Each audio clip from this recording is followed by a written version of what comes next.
You are listening to the Disney Dream Girls, an unofficial Disney theme parks podcast, and this is show number 386 for Sunday, the 21st of November, 2021. Where dreams begin. Well, hello and welcome to this week's Disney Dream Girls podcast. My name is Michelle Young, and together with my jolly good chum Jayne Phipps, we are your guides to the place where dreams begin. Hello there, Jayne. Hello there, Michelle, and how are you? Are you as busy as I am at the moment? Yes, very, incredibly. I can't believe it's not butter type busy, yes. It's amazing that I just heard you say the 21st of November, I thought, no, that can't be right. Where's the time going? I know, this year it's like hurtling towards the year end. It's unreal. And as Disney fans, we are getting very excited about all things Christmassy. Well, yeah, even I got some new Disney Christmas things the other day. I couldn't resist because going into Primark, and when you have I don't know, what was it, about a 1.5 foot tall Mickey and a 1.5 foot tall Minnie looking at you, and they look very cute, and it's like, I've got to pick them up.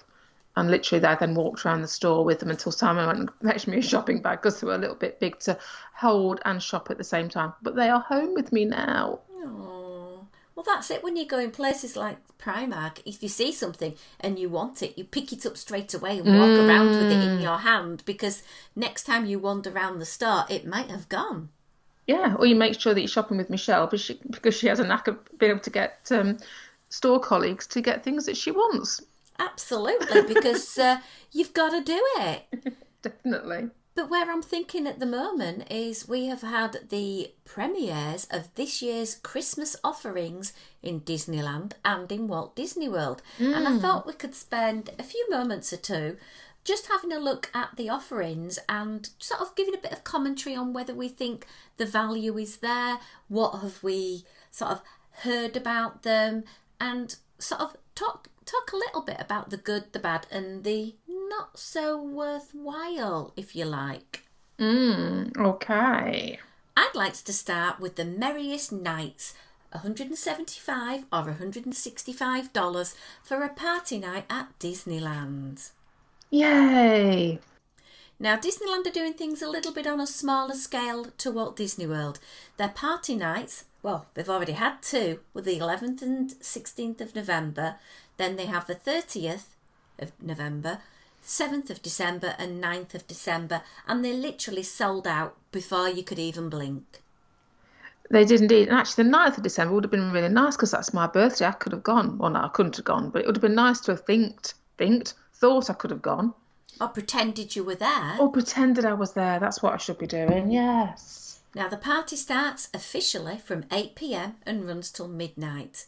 You will need a Christmas party ticket to enter, and you can actually go into Disneyland up to 3 hours prior. So you can get in from 5 o'clock. So there already, you're looking at 7 hours theme park fun. Yeah, and I think I would suspect if you would break it down per hourly charge or cost, however you want to call it, that the more hours you can get in there, the better value for money it's going to be. Yeah, you're looking at about $25 an hour. So I don't think on a ratio, $25 an hour for some fun-filled entertainment is too ridiculous. Well, no, because it's going to be a ticketed event, surely the numbers will be constrained. So therefore, your access to things within the parks, and this applies to Disney World as well, is going to be better, surely. Now, there is an additional charge for parking. It's $30 unless you have free parking on your Magic Key annual pass, and then obviously it's zero cost for you. Right, okay. Something to bear in mind. A little sneaky one in there. Yeah. What's the crowd situation been like? Well, obviously it's a hard ticket event. They're all sold out at Disneyland, but the crowds are shorter. The crowds are smaller. That means the ride attraction waits are going to be a lot smaller. That's a plus point of paying this, because you're not going to have your usual daytime crowds. But with it being a special event, Disney have chosen not to open the entire theme park. So you can say goodbye to Critter Country, Mickey's Toontown and Star Wars Galaxy Edge. They are all closed during the event. Oh, that's a shame, isn't it? Yeah. But we know what we're not getting. Let's see what we're getting. True. Very good point. In the other lands and areas, you are getting the attractions. You are getting special live entertainment, special character meet and greets, and oh my word, I'll come back to that in a moment. There are some very special ones. Yeah. There's a Christmas fantasy parade, which I love. Even now, I can hear in my head going ding, ding, ding, ding. Oh, love that parade. And then the Muppets Christmas Caroling Coach. Where shall we start, Jane, with all of Oh, those I don't fun-filled know. I things? don't know. Oh, go on. Let's do characters then, Michelle. Go on. Characters. Yeah. Okay, I think for me, the highlight I have seen is Mm. Scrooge McDuck and the Ghost of Christmas Past. I I just think, know. oh my word, so giddy. Well, I have to admit, because obviously they've even got Mickey and Minnie, haven't they, dressed up from their Christmas Carol costumes, and I love Mickey's Christmas Carol. It goes on every year, and I just love it to bits. And yeah, Goofy is just amazing as the ghost of Christmas past. That shiny blue suit he's got on is fantastic. I just love it, and the fact that he's all blue in the face as well. Love it. Yeah. There's Wandering Oaken and the Duke of Weslington near It's a Small World having meet and greets, and that's quite nice because I've never seen the Duke of Weslington. No, I haven't. I was watching a bit of video actually of the chap playing Wandering Oaken, and actually the mannerisms and everything that he got, yeah, it was down to a T. He was doing a fantastic job. Really, really well performed. Now you can also meet Elsa, you can meet Oaken over in Fantasyland, have lots of fun with them. You can meet Belle and the Beast in Fantasyland. You can go over to Fantasyland and partake in watching Donald's snow fight. There's Pluto's Christmas tree, Fantasia's frozen fairy wings. There's Santa, which is a big draw for me. You got off Santa. As we've mentioned, Friends from Mickey's Christmas Carol, which is a top stop for Jane near the Mad Hatter shop, Princess Tiana, Jack and Sally, Buzz Yeah. Lightyear, Miguel over in Frontierland, and Lilo and Stitch over in Adventureland outside the Tiki Tiki Tiki Room. There's quite a lot going on there, isn't it, as far as characters go? There is. Now, do you get anything free to eat, Jane? The fact that you've asked me the question, Michelle, probably leads me to say I would like to say yes, but I've got a sneaky feeling the answer may be in the negative. Yeah, there's lots of lovely, lovely things that you can pay for. Ah, okay. So if you want to pay upcharge for your nice Instagrammable food, then absolutely there are some really cute things. But of course, there is, the fact that one, there might be a queue, you might have to mobile order, and two, you might just want to go around and enjoy the party rather than waiting for the exclusive food items. Well, this is the thing, isn't it? When you've paid out for that, you want to make sure that you're getting the best bang for your buck. So, do you want to be waiting in queues for things or sitting down eating? Do you want to be actually enjoying the party atmosphere? Now, for me, moving away from food, which is unlike me, the thing that gives me the value for this over and above anything else, it's something you can't get anywhere else, is the Muppets Christmas Caroling Coach. Oh, does this not look like the best thing ever? It's got Peppy the Prawn. I haven't seen it all the way through. I've seen little snippets at the moment on YouTube, and every time I've seen something, everybody's gone, this is just to die for. You're not going to get it anywhere else. It's only at this event. And I have heard people say it's worth paying the money for just for this. Yeah. So for those of you who have not seen the picture, the omnibus that they have over in Disneyland is bedecked with Muppetiness. They have gone to town with some nice, beautiful decorations, some wonderful red velvet appeared swags to sort of like hide the fact that there's actual puppeteers. Sorry to spoil the magic. Oh, is there? Yeah, actual puppeteers, Oh. bless them. People do go crazy for this, and it makes it really difficult to be able to see it. So you're just going to have to show a little bit of patience. But oh my word, I just think it's fantastic. And I think if that was out for the entire party night, you'd have a crowd every minute of the night. Oh, definitely. And I must admit, I've got the picture of the coach in front of me, and I hadn't even given any thought to the fact that there would be puppeteers in there, which I know is really silly, and I should have appreciated that. But I just looked at it and thought, oh yeah, there we go. There's Kermit. There's Miss Piggy. And they're doing the thing, forgetting about the complexity of putting that together. To be fair, but yeah, no, it looks and sounds just delightful. Another thing I haven't mentioned, Jane, Mm, you know, I said all about the characters yeah. and there's lots of photo pass opportunities and your downloads are included for free. Oh, well, at least that's something you're going to get in there. So that's good. I personally think there's a lot of offerings there. If you haven't got Disney Park entrance for the day, it's a good way that you're going to be able to get into the park, have a fantastic hit of Christmas, and get on some of those attractions that you really love to see at Christmas. You know, your Haunted Mansion, It's a Small World Holiday, all of those things, and have a really big Christmas, hard-hitting, sugary hit to the heart. Yeah, definitely. I think and from what I've seen online and stuff, I think the fact that you've got the parades back, which is so nice to see a proper parade happening, and I think the Muppets has kind of tipped it over for quite a lot of people. Plus, like you say, make use, get in there as early as you can, so you get more hours for your dollar, and take advantage of the thinning crowds as the night goes on, and get on those favourite rides that you can get on as many times as you want. Yeah, totally agreed. For me, I'd be buying a Disneyland ticket every day of the week because I love Disneyland at Christmas. It's somewhere I've been a fair few times now and there's just nothing better. And the only thing I'd be purchasing on top of that would be a fantastic peppermint ice cream from Gibbs and Girl because that is the best Christmas snack of the season.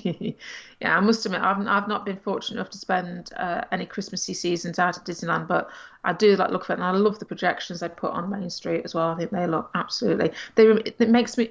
It reminds me even more when I see the projections that they've got going. Of I have the Department 56 little houses, the Christmassy Victorian houses that are out all year round at my house. They kind of makes me look at Main Street, and it makes me look at what I've got and think, oh, they're kind of the same now. I know they're not, but it stirs warm sentimental feelings inside my heart.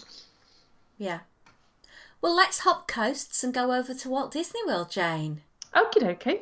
And we have Disney's Very Merriest After Hours event, replacing Mickey's Very Merry Christmas Party, something that I had not done. I've not been to Walt Disney World over the Christmas period, so maybe this event isn't tugging on my heartstrings as much. Yeah, I mean, it's a long while. I mean, we were out there in 2004, and we did actually do Mickey's Very Merry on my birthday that year. So I have done a Christmas party. It was a while ago, though. So how it compares, I'm not 100% sure because it's I've got to use the old brain and try and remember back, and it's quite a long while to remember back now. This is slightly different with the timings. The party actually starts at 9 a.m, but you are allowed admittance from 7 p.m.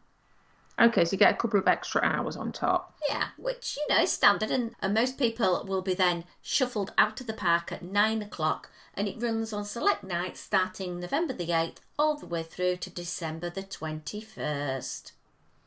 So a few more than Disneyland then. Yeah, a lot more. Now, when we're talking about a lot more, Janie, we have got to consider a lot more with regards to the cost. Right, okay. So what's the price point for these then? Plus tax, the Okay. most expensive ticket is $249 per child or adult. Oh, no differentiation between adults and children. So it's a Interesting. very expensive event. The cheaper price is $169, but as you get closer to the big day, that little price goes up. So you're looking at an hourly rate of about $49 at the most expensive time. Yeah, and that's even if you're taking advantage of the extra couple of hours, isn't it?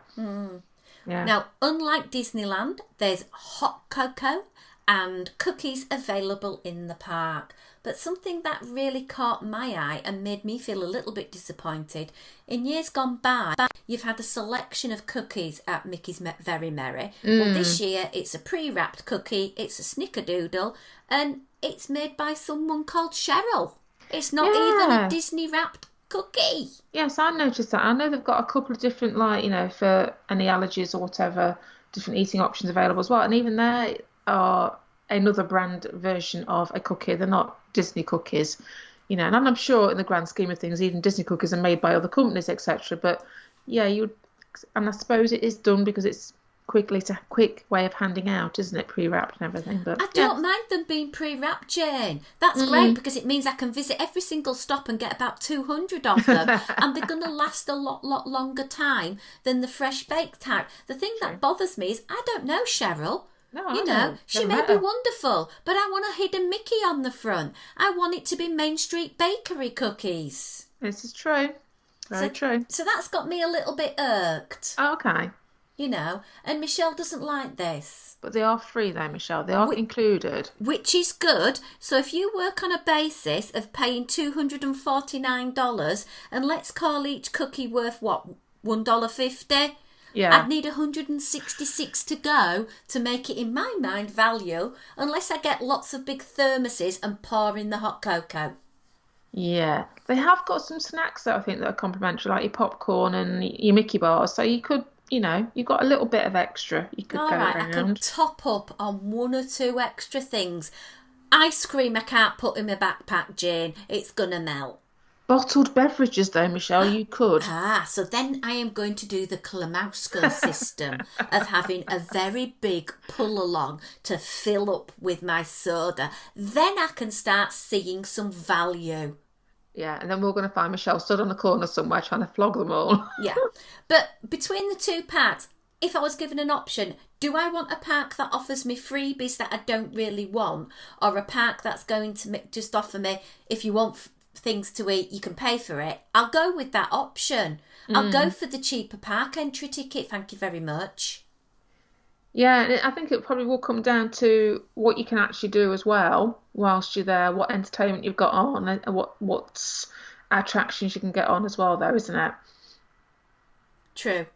While we're still talking about food, though, there are some very nice specialty food items that you can purchase at a cost and enjoy at the party. And there's no Christmas party without a ginger apple funnel cake. That's one for you there, Jane. It does sound rather nice. Gingerbread funnel cake, lovely. Apple pie filling, yeah. Ice cream, yeah. Caramel on top. Yeah. Another one for Jane is there's a churro and it's themed about Orange Bird. When's Orange Bird been Christmas? Well, I must admit, Michelle, I thought, churro, fair enough. And I went Orange Bird. I thought, I love the Orange Bird. Don't get me wrong, I have an Orange Bird tattooed on me. But I'm not quite sure what the connection between an orange... I suppose you give oranges at Christmas? Is that the connection? Yeah, I don't know. Jane, if it's an Orange Bird churro, I want to see a little chocolate or a little jelly Orange Bird.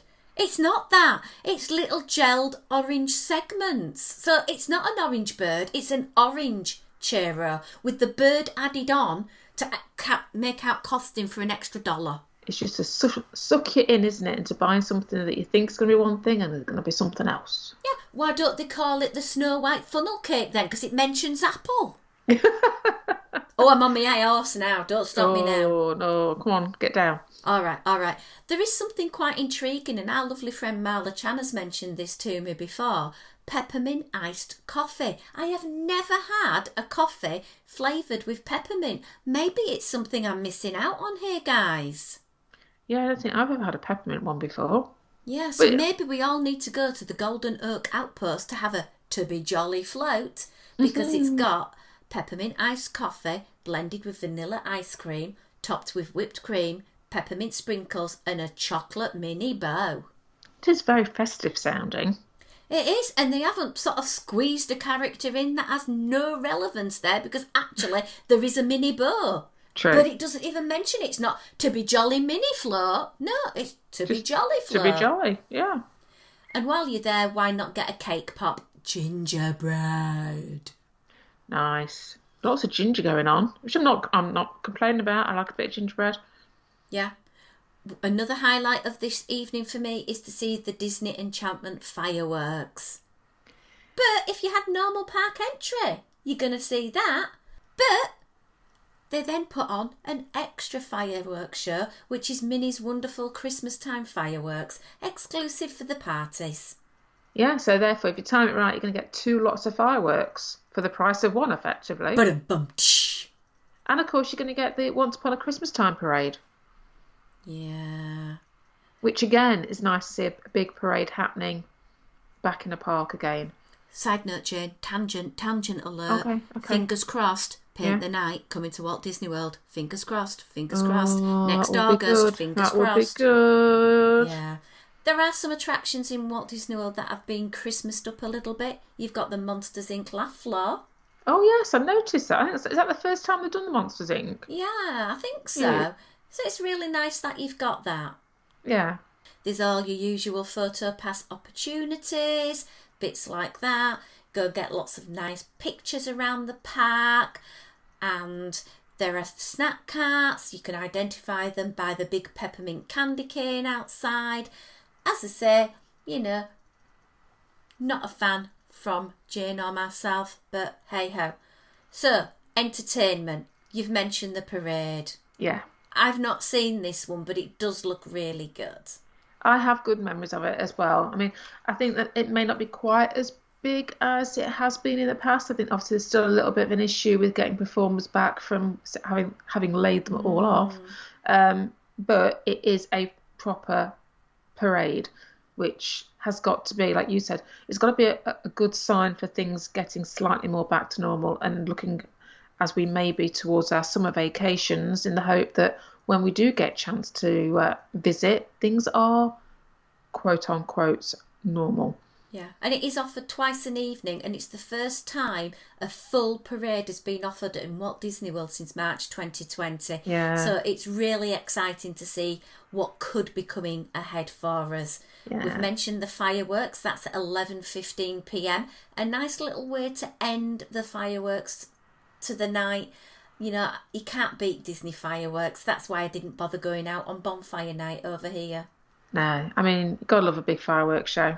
And they do it so well, don't they? Yeah. Yeah. There's a castle show. Yes, that's nice. I quite like that.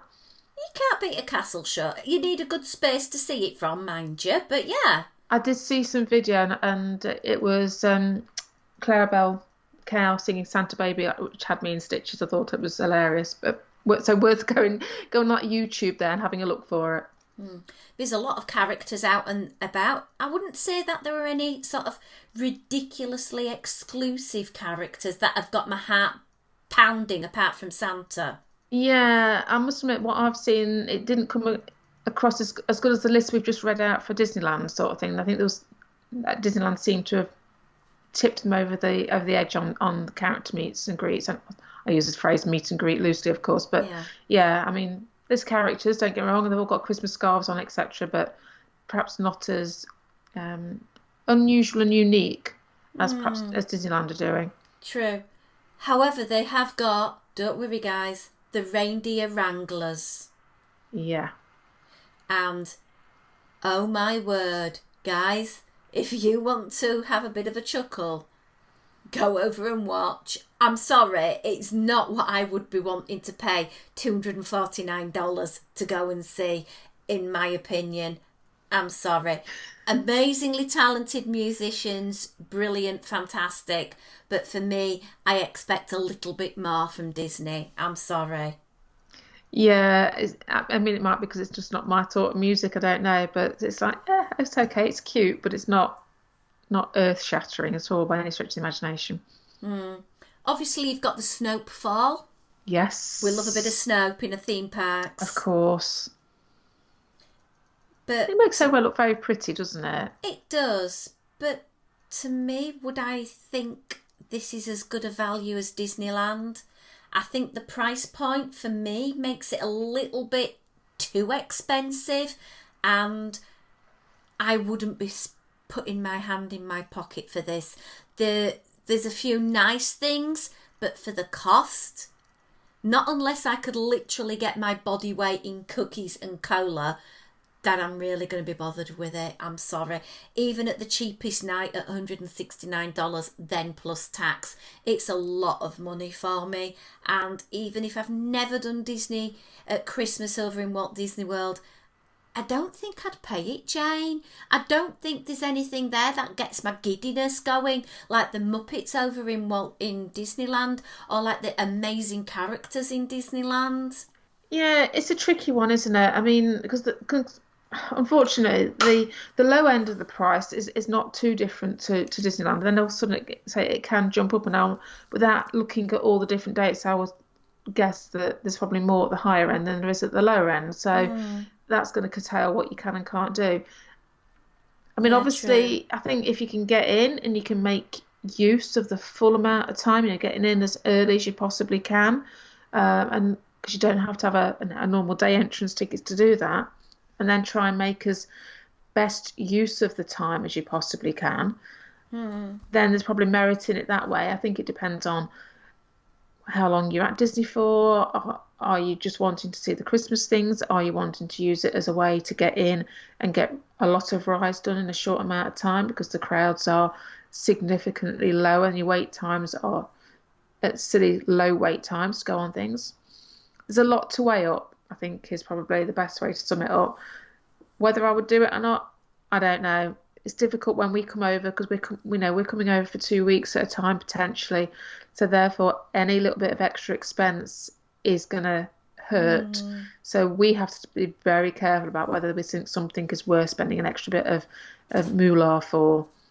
And to be honest, Jane, I think throughout the Walt Disney Resort, there are lots of things you can do to get that really big Christmas hit without paying that price point.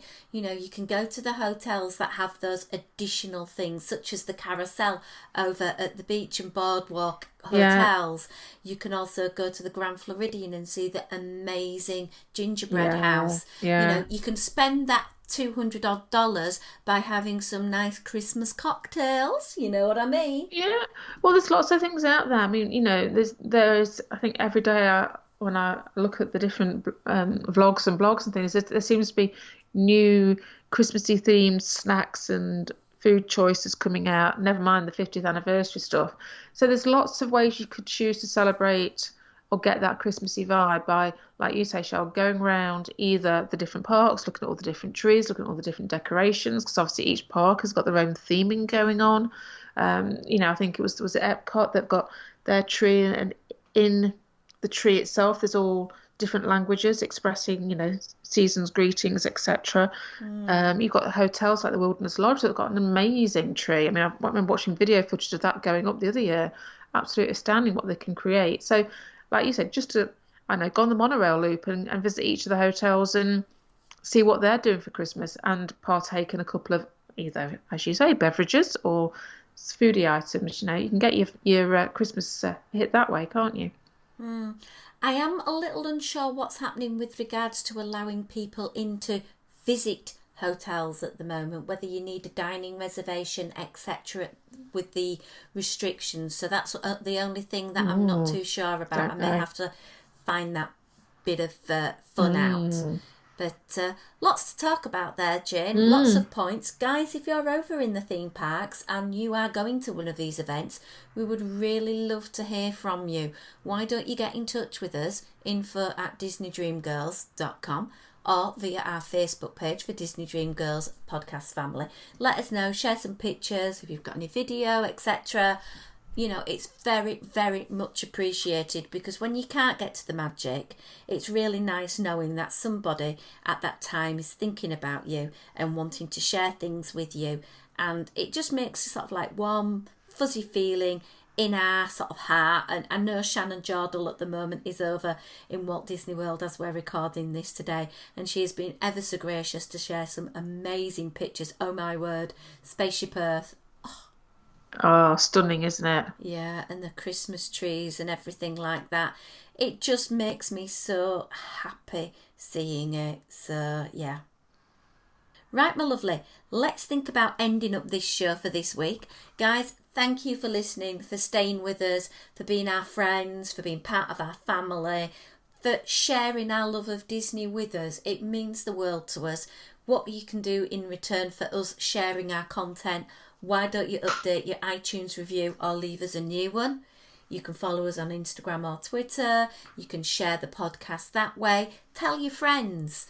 We'd love more listeners. We always do, to spread the fun. And also, listeners can become, guests on the show as well. Come and talk to us about your Disney. Anyway, until next week, it's a goodbye from me. And goodbye from me.